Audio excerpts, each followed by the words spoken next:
Қайырлы күн оқушылар, бүгін біз химияның бірінші практикалық жұмысты бастаймыз.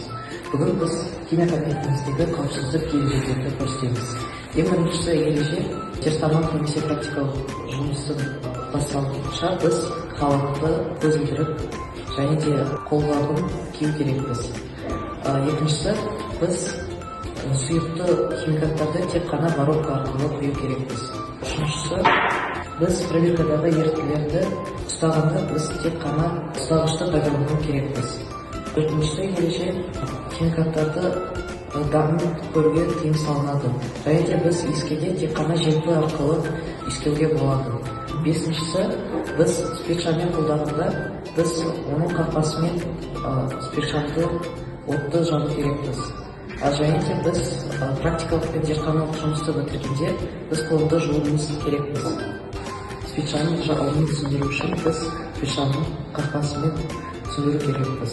Алтыншысы, біз зертханалық және де практикалық жұмысты бітіргенде біз қолды жуу керекпіз.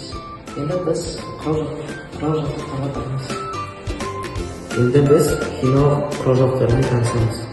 Біріншісі штатив, екіншісі өлшеуіш цилиндр, үшіншісі құйғы, төртіншісі химиялық стақан. Мұнда өзінің шкалалары бар. Төртіншісі кария табақша. Бұл табақша отқа төзімді.